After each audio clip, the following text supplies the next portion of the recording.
And I remember at that point I was thinking, what did I do? I really did believe that I had married the wrong person. I had these two little kids, and I should have known, because we had trouble with sin when we were dating. I mean, I was terrified.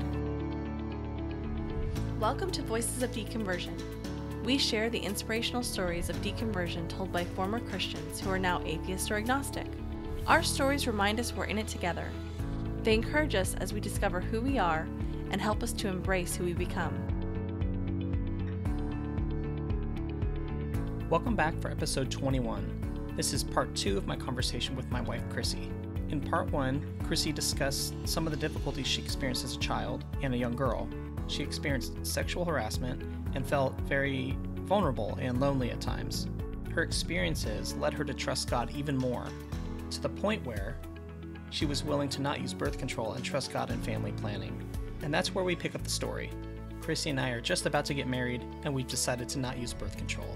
Chrissy also explains in this episode what questions and doubts eventually got her rethinking her understanding of God. Now here's part 2 of my interview with Chrissy. But I remember sitting at the table with you, and you were having a lot of doubts about it, and you were really struggling, and you were actually in tears. Mm-hmm. And you didn't want to do it. You wanted to use birth control. Right. It was intense, and it was back and forth, right. And we were using the Bible to try to justify and understand what God wanted. And right. But you were in tears, and you nearly said, I can't do it. You did, in fact, and then at the end of the day, it was, okay, let's trust God. Right. We just really struggled, and we weren't able to care for them financially. And not only that, I had only had I had a little bit of college and a high school diploma. I didn't have any work experience, and so really that greatly affected the early years of our marriage. Mm-hmm. The thought just popped in my head, like Christians, often conservative Christians, believe God will provide, Mm-hmm. I mean, lots of Christians believe that. And especially conservative Christians don't believe that, you should basically, they believe in small government, right? Mm-hmm. So a lot of times that means they don't like the idea of welfare, or they want welfare to be very limited. But so in our case, we trusted God to provide, and yet He didn't really, and welfare was providing. So government was providing for us when we made this poor decision to have kids when we didn't have. This is one thing that kills me, though, because we had been saving all of our money. Both of us were working full-time. Before we got married. Yeah. And then we had a pretty sizable chunk of change in our savings account. And with our first son, there was a lot of complications, and our entire savings was eaten up with that pregnancy. And we would have qualified for every kind of DSHS, support probably out there, because we were both working and making very little money, and we essentially, because we were trying to trust God, our entire savings account was gone. Yeah. And that, that's really sad to think that we started out our marriage that way. And so then we ended up having to go onto different government assistance. Mm-hmm. I think we were on WIC. WIC is a great program. We were on WIC, and then for a little while when you were in school, we went on we had food stamps, mm-hmm. and I remember just thinking, this is not, God's not providing. You remember thinking that?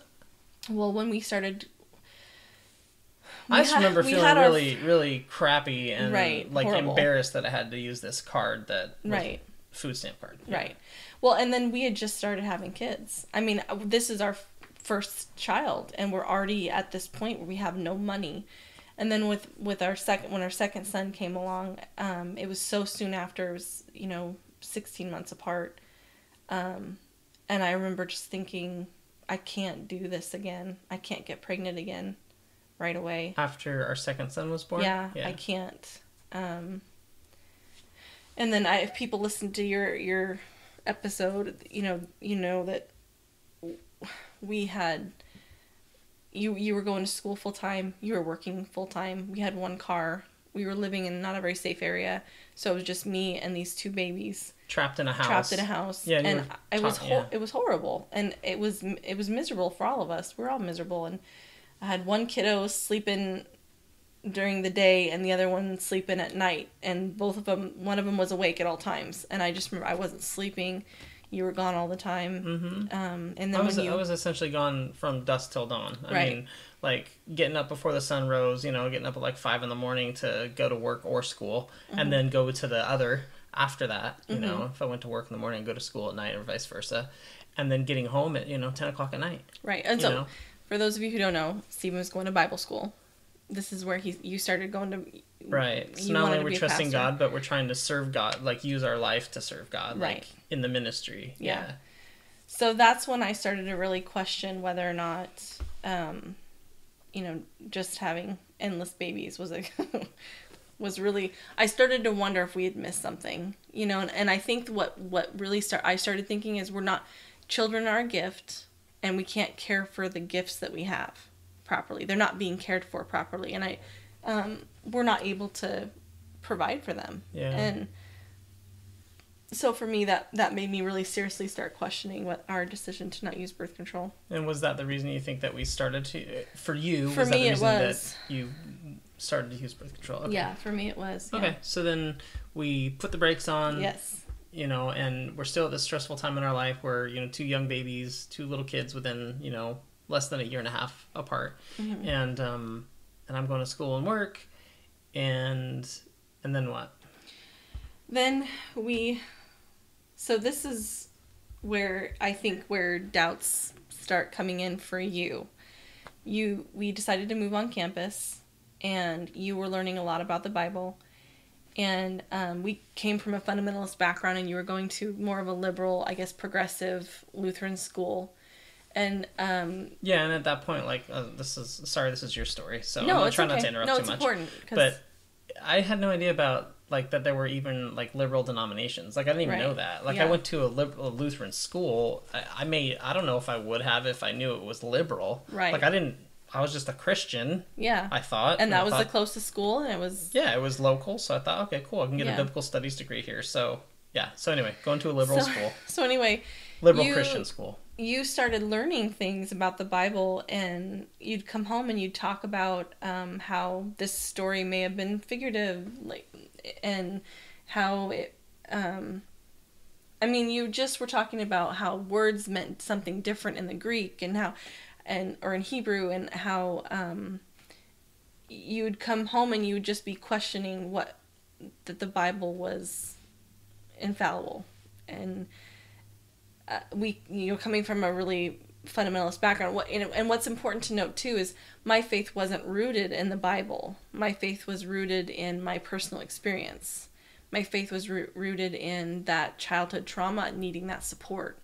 And for me, you'd come home questioning the Bible, and I couldn't argue with you. I just knew my own experience, and I knew this was bad. This was bad. Questioning the Bible was bad. Because there's a lot of. I remember reading the Bible and thinking that's kind of crummy. Like, why did he throw his daughter out for the angry mob? They're angels. They can take care of themselves. Yeah, you're referencing the story in the Bible for people who don't remember it. Yeah. Where there's like. An angry mob wants to rape a woman that's inside of a house, and the man. No, they want to rape the angels. Oh, okay, yeah. And so the dude in the house sends his daughter out to be raped by the mob, and she's raped until like the sun rises or something, and then she's like, and then she dies. Yeah, yeah. And then as a kid reading that, I remember thinking that's horrible, but I believed that God had a plan. I believed that God's ways are higher than our ways, and so there must have been a reason behind it. I just kind of trusted that. So when you were coming home and questioning the Bible, I felt very threatened, and then your questions became, you began like even questioning the divinity of Jesus. And I remember at that point I was thinking, what did I do? I really did believe that I had married the wrong person, that, I should have known, because we had trouble with sin when we were dating. I remember just thinking, I was terrified that I had these 2 little kids, and I didn't know, I feel like I'm jumping too far ahead. No, but it just threw your whole world upside down. It did. Yeah. And I remember I think that was where some of my doubts started coming into, even though I didn't want to let them in. Mm-hmm. I remember thinking, this person is a good person, and he has just honest, questions and doubts. Mm-hmm. And he doesn't deserve to go to hell. But at the same time, I was thinking, this was all a mistake. I chose him over God. Now I'm being punished, essentially. So did you think at any point, well, what's my out now? Like, how do I, like, God wants, did you ever think, like, God doesn't want me in this marriage, I need to find a way out? I think I thought to myself, I don't know. I've never asked you that, by the way. Yeah. I did wonder if we would be able to stay married. I did. Yeah, I mean, I was wondering the same thing. Yeah. Because it's like, okay, we're going to be unequally yoked. We're not going to be, going to be a Christian and an atheist, so, or a Christian and a whatever I was going to be. Because at that point, I wouldn't have called myself an atheist. I still thought I was a Christian up to a point. So, right. But yeah, like if I wasn't going to be a Christian, like that, as a Christian who believes in, the Bible's view of marriage, you have to marry another Christian. Right. Yeah, no, I was very threatened by it all, and very, and I also believe that divorce was a sin. So, what do I do? Do I stay with him?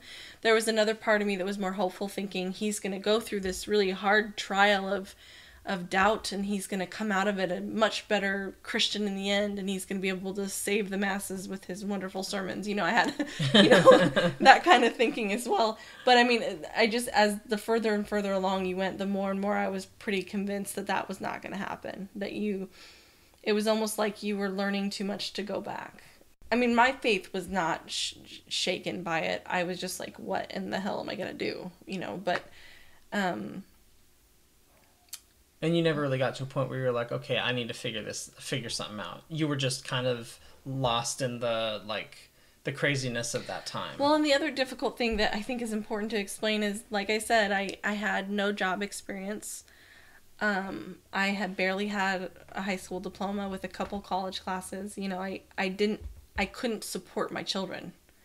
We had set up our lives so that you were the, primary breadwinner, and I wasn't able to care for our kids. And so there was the thought of like, I don't want to lose my kids. I don't want to, I guess I just have to stay put for now. I didn't want to go anywhere. I mean, I loved you. Yeah. And I knew you were a good person, and I knew that you were just having honest questions, and your questions made sense whether or not I wanted to, listen. And I remember being really frustrated trying to debate with you, and you're a biblical studies major, and it's kind of hard to debate about the Bible with a biblical studies major. Yeah. So. Well, what kept you holding on to your belief in God at this time? Because obviously this is a very tumultuous time, and, you were really, I guess you said your faith wasn't really shook by it, so you weren't really hanging on to it. You were, that wasn't a question. Of whether... there's the just the common sense part of, my faith is based on this, book, and God wrote this book, and if this book is faulty, then that means that there's something wrong with my faith. So really, every time you came home and you brought home something new about the Bible that was wrong, I couldn't help but be affected by that. But I kept going back to my childhood experiences and just saying, no, God was there for me. A lot of different things would happen, and I would attribute it to God and spirit. Jesus was proving himself to me. So I had those spiritual experiences, or what I thought were experiences, that I said, no, God was telling me that he was here, that, like the Much Afraid book, I felt like God brought that to me right when I needed it, and it was a sign from him. And then I had some different things that happened in high school, part of the evangelical thing, and I was like, no, that was a spiritual experience. The Holy Spirit was revealing himself to me. Like, I didn't question those things, and I don't think there was anything that you could have said to me that would make me question my faith until we were having a conversation, And I brought up some of these experiences that I had, and you just said, well, yeah, but Muslims have those same spiritual experiences, and Mormons do, and Hindus do. And, you just started listing all these different faiths, and they all have these spiritual experiences that convince them that God is real. And they're never going to leave their faith because of those spiritual experiences. And that's, I think, the first time that I really started to doubt. If they all had those same spiritual experiences, how do I know that my faith is the right faith? Yeah. That's when your doubts begin to take hold. Right. That's when for me, it's because I used to think that everyone who was any faith but Christianity was being deceived by Satan. And so I realized, or I began to think, if that's true, then God is allowing Satan to give other people of other faiths these spiritual experiences that make them convinced their faith is real. And they'll never listen to Christianity or the story of Jesus because they had those experiences. Mm-hmm. And so I began to think, like, that's spiritual genocide. God's creating these people. He's letting them be deceived by Satan, and then he's going to let them be sent to hell because of it. And I just remember thinking, that's wrong. That can't be right. And I think for me, that was when I first started to really question my faith. Yeah, well, what was the tipping point then? So from that point on, do you remember how much time went by from when you started to question it like that to when you realized you didn't believe in God anymore? I think it was a pretty quick turnaround time after that, because it had been a few years that you had been, at least 2 years, you'd been coming home talking about, and you'd been an atheist for a while. You're reading Richard Dawkins and Christopher Hitchens, and I feel like it was a year or two after I left school. Mm-hmm. Well, I mean, I was not a Christian my senior year of college. Mm-hmm. And then we moved after that. And so maybe a year after that, sometime in that following year. So within that 2-year period mm-hmm. of my senior year and then the year after, somewhere in there is how I remember it. Mm-hmm. I don't know if that's accurate or not, but I think so. Somewhere in there. So anyway, yeah. Within a year or two, you decided you didn't believe in God. And when did that moment happen? Do you remember? I don't remember it being I don't remember one specific moment. I think for me that was the point where I stopped trying so hard to ignore the facts about the Bible. I stopped trying so hard to defend my faith. And I started to think more critically about, could I possibly be wrong? It meant so much to you, and it kept you, I've heard you say this before, it kept you alive as a child. Yeah. It's what gave you hope, and if it meant that much to you, how could you walk away from it? If facts don't matter and it's all about the comfort and being secure. I mean, facts matter, but you know what I mean? Like, how could you walk away from something that was that fundamental to your security? Well, I think, first of all, I was at a place in my life where I felt safe. I felt safe enough to question and doubt. What made you feel safe? Just being in a relationship with you, I felt loved. I felt secure. I wasn't going through the trauma. Okay, so as a child or a teen, you were you were on your own. Now right. You're okay, but we were still not making a lot of money, so right. That didn't bother you. No, I can handle being broke. Oh. It was it was the being alone emotionally. Right. Yeah. Okay, so now you're not alone emotionally anymore, so you feel safe to be able to question things. Right, I think so. And it was really scary, and it was, I don't think I really gave myself, I didn't really take time to think about what it would mean to leave. I mean, there are still times when I wish I could just have that security of just feeling like there's a God out there that's seeing everything, is all-knowing, and cares. Yeah. But I think the reality of that God doesn't match the Bible. It doesn't match like real life experience. Yeah. When we really actually started trying to live it, it didn't work. Yeah. And it was supposed to work. And I think, and the other thing too was just the whole idea that I really did think that maybe I married the wrong person, but the part of me, the rational part of me, was just thinking that can't be right. He's my best friend. We get along so well. We have these wonderful children together. We've been through so much together. It doesn't make sense that he wouldn't be the right person for me. Not that I think there's any one right person, but I just didn't think it would be cruel. It would be cruel of a God to take that away. And to make me be, have my children go through that trauma of a divorce. And, wow. It wasn't. Why would God let that happen to you? Yeah. And I mean, finally, I think I just started saying, okay, no, these horrible things that are happening in my life, there's no reason for it, and it's not okay.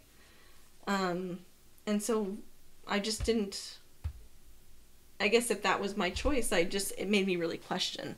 If my choice was like I had to follow God and leave my husband and cause all sorts of chaos and trauma just because I had to prove to God that I loved him, like it just didn't make sense. Especially since you just put all your trust in God to provide, and it didn't seem like he was taking care of the kids, and so maybe that kind of set you up in a way, not set you up in a bad term, in a bad sense, right, but like that kind of set the stage for, okay, I've been trusting God with everything up until this point, and it's not necessarily looking like he's really involved in my life in a supportive way, right, like he's supposed to be, right. And so then when the doubts start to pile up and the questions start to kind of, pile up, then at some point it's far more work to sustain a relationship with God and to sustain a logical Christian belief, right, than it is to just go, you know what, this is probably just man-made. Yeah. Well, yeah, and then I think because we had started, you'd opened yourself up to really questioning, and you were reading books. Right. You were still talking to me about it, even though reluctantly. I think you were a little fearful of trying to open up to me about stuff, but you did occasionally. But you came to terms with me being a non-believer, and I remember you kind of casually telling one of our friends at the time that was a part of this Christian young couples group that, yeah, Steve's an atheist, and like how shocked the person was, but that you had told them you're still a Christian. And when you told me that story, you weren't troubled by it at that point. So you had kind of come to a point where you were like, it's fine. He's an atheist. I'm not, but that's okay. Right. Like we'd found a way to kind of be okay with it. Yeah. Yeah. I just started to think the world wasn't so black and white. And I think that's part of growing up. I don't remember exactly where I was at, emotionally, but. And we were in our mid-20s, just for context. Yeah. So then when I did finally decide that I was not religious or an atheist, I don't remember when I actually came to that conclusion. I remember you just kind of casually mentioning to me, like, yeah, I think I'm an atheist too. Yeah. I mean, it had gotten to that point where we'd had so many discussions and we'd worked through so many things that you were just kind of, and I remember kind of being surprised, like, oh, like you've kind of crossed that path, or you've crossed that line, or you've kind of moved to that level now, like, oh, okay, wow, like I didn't realize that, we kind of just let it rest, just kind of not really, it wasn't an issue at that point, and so it's, you just must have kind of just one day been like, yeah, I guess, I don't think I am anymore. Yeah. And I think once I was able to let it go, the world started to make a lot more sense. There was always things I didn't like about Christianity, like not Christianity, or at least the churches that we went to really treated homosexuality as sexual deviance. I mean, it was akin to like child molestation or something. Yeah. It was really wrong. And I remember that never set well with me. I never liked that idea. I knew people who were gay who were good people. And I never thought, it never made sense to me that someone would choose that.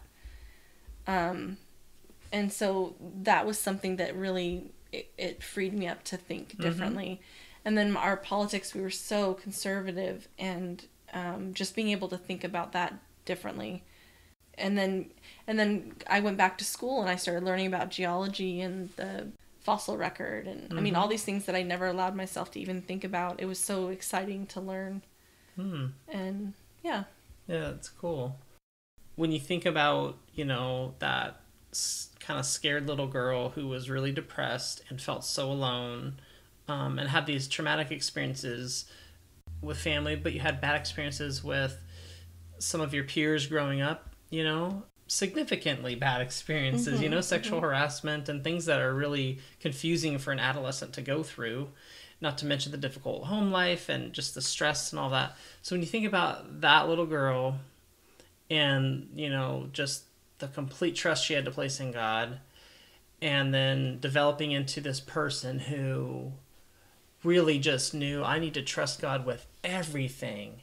And then you do, and then things don't quite work out the way you think, and then you eventually move to a place where you're like, yeah, you know what? The world makes more sense without God. It makes more sense to see the world the way it is, not the way the Bible portrays it to be.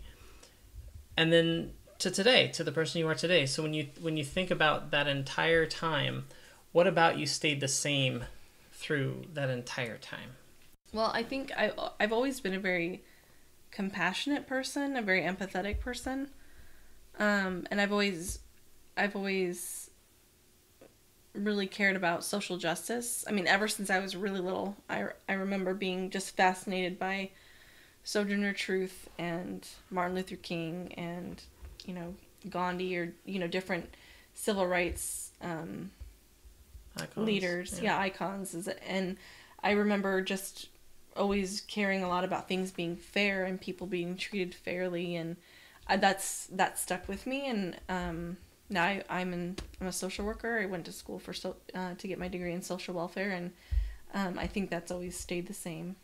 I've always, that people be treated fairly and wanting to care for people. I think I want to. A caring heart. Yeah. So your caring heart has stayed with you. Mm-hmm. Yeah. And when you think back on the Christian Chrissy, what do you think of the Christian Chrissy now?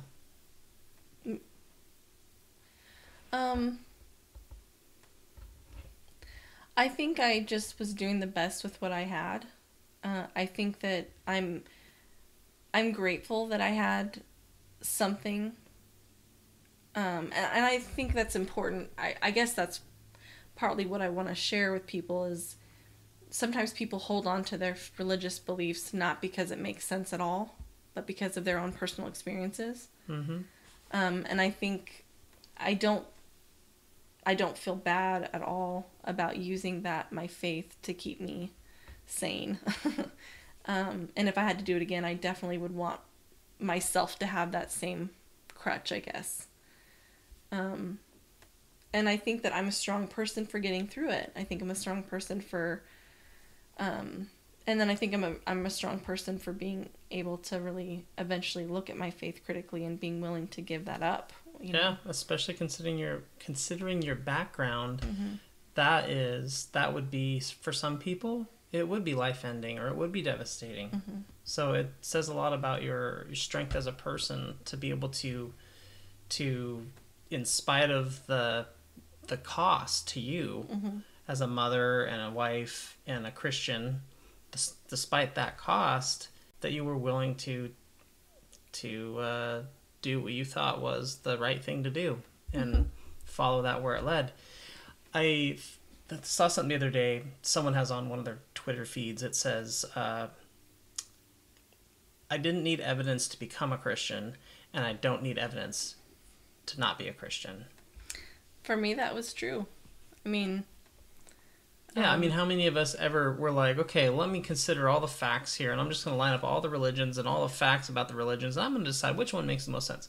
That's never how it happens. No. It's always like, you grow up that way, right. or you're around people who are, or you go to a youth group one day, and then you ask Jesus into your life, and you're a Christian. Right. It's never evidence that gets you there. Yeah, all Christians ignore those same Bible verses, dashing babies' heads against the rocks, or... Yeah, we talked about the Bible being pro-baby earlier, and that was the first verse that popped in my mind was like in the Psalms where it says that, just not their babies. Yeah, not their babies. It's just the the tribes that, or the nations that God didn't like, right, dashing their babies against the rocks. That's right. fine. Yeah. No, or whatever. We all grew up kind of ignoring those, or kind of past, saying, well, God's ways are different than our ways, or that's the God of the Old Testament. Jesus came and made everything right. And I mean, we all went through those, jumped through those hoops trying to make our faith make sense. So God's pro-life, by right. the way. I know, I guess so. Pro-life, but he wants to send millions upon millions to hell. Yeah. But, yeah, so I think that's definitely true. I think that's why it can be so frustrating when you're talking to a Christian. They, it doesn't matter how well you argue your point. Right. It doesn't matter how effective you are at explaining how the Bible can't be true. That doesn't matter. And that's why I think with them. No, and that's why people can get so frustrated when they're trying to talk to Christians. Yeah. Yeah, and I mean, this is kind of getting me off on a tangent a little bit, but I mean, I feel like that's why your story and my story and every person that I've heard on this and any other podcast where they've shared their deconversion, that's powerful. Mm-hmm. Christians have testimonies they tell, and those are the things that they tell other Christians and maybe fence sitters and people who aren't Christians. They tell these stories, one, because they believe these things to be true, and it convinces them that they're right. Right. And makes them feel better about the experience they went through. But it's also a way to kind of convince the people in the audience that, hey, this is real. What's happening? And that's personal stories are powerful. They are more powerful sometimes than evidence. And there's so many atheists that I think focus so much on, let's point by point logically dismantle Christianity. And there's absolutely a place for that. And those people are needed, But I feel like if that's all that atheists focus on is just this factual logic, all this stuff, they're not going to convince Christians. And I don't think that necessarily Christians will be convinced by personal stories because, for one, I don't know that they're going to listen to them because I think deep down know it might threaten their faith. Right. So they just won't listen. Yeah.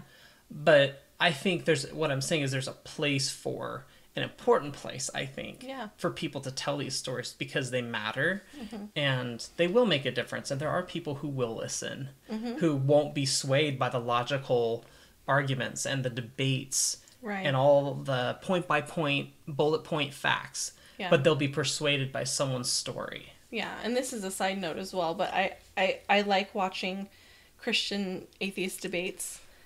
I do, but there's sometimes where Christian debaters are so good at tying words into knots so that at some point words don't even have any meaning anymore. You can essentially talk your way around anything, and so you end up, nothing makes sense anymore. Well, I mean, like, for instance, I think, and I apologize in advance if I've got this wrong, because half of my biblical study stuff I can't remember anymore. But Jesus died, I think, like on a Friday night, and he rose on a Sunday morning. That's not 3 days. But Christians will explain to you how it really is. Right. How in the Jewish sense, it was really 3 days. Right. And then, if there's 2 angels at the tomb in one book and then 1 angel at the next book, I remember the explanation being, well, if there's 2, there must have first been 1. Oh my gosh. That's what I mean. That's kind of stuff drives me nuts. So, it's just, you can argue your way around anything. Yeah. Yeah. What do you like best about being an atheist? I like that the world makes sense. I like that. In what sense? Because the world's a crazy place. So what do you mean the world makes sense? It's difficult as a Christian understanding, how many hoops we had to jump through to not believe in evolution. Or, how many times you have to really, plug your ears and try to ignore evidence. And the homosexuality piece, too, that's a big thing for me. Because I remember, it doesn't make sense that someone would choose to be ostracized, so for me that was a big deal, that kind of thing makes sense now. Yeah. Women's rights, the way women are treated in the church, it felt wrong at the time, and now it makes sense why it felt wrong. Yeah, because it was. Yeah. Right. So slaves obey your masters, women submit to your husbands. Right. You can, It felt say, wrong. well, the slave master and the husband are really kind to the wife and the slave. Right. It's like, it doesn't matter. Submitting to your husband's not a good thing. And No. slaves, just the fact that there is a slave at all is a bad thing. Yeah, it's not good. Right. You can't make it good. Yeah. So in that sense, the world makes sense to me. Yeah. Yeah, and I like that I don't believe that people are inherently evil. Yeah. Born sinful rather than how you see the world now, which is, people are basically good. Right, exactly. Yeah. What's one thing you learned or experienced you may not have if you're still a Christian? There's a lot, I think. I know you mentioned a few, but... Well, I consider myself a feminist, and I don't think you can... I mean, I know there's Christian feminists out there, but I think for me, the way that I was living my faith certainly wasn't feminist. Yeah, just being able to think critically and not take everything, just because some religious leader says to believe it. There's just a lot of fun things. For you, feminism. Yeah. Because, even though there can be Christian feminists, you weren't. And you wouldn't have even looked at feminism because as a conservative, that's not... Horrible. Yeah, you don't even look at that. There's books, there's movies. I mean, we wouldn't even let ourselves watch, PG-13. So there was a lot of things that we wouldn't have experienced if we were still Christian. Mm-hmm. So. Well, when you think back on your entire experience of deconversion, what are you most proud of? I'm just really proud that I was able to be intellectually honest with myself and face something that was really scary. Yeah, I'm proud of you for that too. Is there anything we haven't discussed that you want to share? I don't think so. Usually when I get to this point, the person I'm talking to is like, no, we covered it. Hour and a half later, yeah, we're good. Let's see. Okay, so I started this podcast for the recently deconverted Christian. What encouragement or piece of guidance can you give that person? That, it will get easier. It will get better. That it's really scary right now, or if you're in the middle of it, thinking, what am I going to do with my life? But that's actually a really fun discovery, that self-discovery of, who you are and who you want to be. And mm-hmm. So I would just say that it gets easier. What's one resource you would recommend for someone who's deconverting? When we deconverted, there wasn't as much out there in terms of groups online. I would say there's plenty of stuff on Facebook, on Twitter. There's plenty of meetup groups. But my main suggestion would just be that you should find some like-minded people that you can talk to and be around. Especially if your whole family and friends consisted of church members, you need to go out there and meet people that are like yourself and that can support you. So there's Meetup is a great way to find groups in your area. There's also Sunday Assembly, which is a really cool group that it's just a non-religious, non-denominational, group that people get together and just try to encourage each other. And I don't know, you can say more about it. But no, that's great. Nope. Meetup is how we found Sunday Assembly. So those are two good resources there. Yeah, that's good. What's the best way for people to get in touch with you? I'm one of the administrators on the Facebook page, and we also have a Facebook group. It's a closed group, but if people want to join, it's meant to be a community so we can share and support. So if you can message me through either of those. I do have a Twitter account, but I'm not that active on it. Or if you wanted to email, you could just email the steve@vodpodcast.com, and I will get that email. Okay. Yeah, you're active on Facebook, I think, a lot. So in that group. So if people were to follow the page, well, not just follow the page, no, the secret group is good. So email us if you're interested in joining that, or just email to chat with Chrissy, or if you have a question for her or something. Those are good ways to get in touch. So, well, Chrissy, thank you for sharing. I know a lot of this was difficult to talk about, But thank you for being willing to do it, because I think it's really important, and I think that there are people out there who have gone through similar things that you have, and I think it's really good for people to hear that folks get through it. Yeah. You know, so thank you for sharing your story. Sure.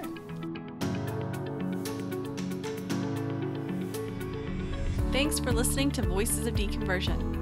Be sure to join us next time by subscribing to the podcast. If you'd like to learn more, check out our newsletter at vodpodcast.com.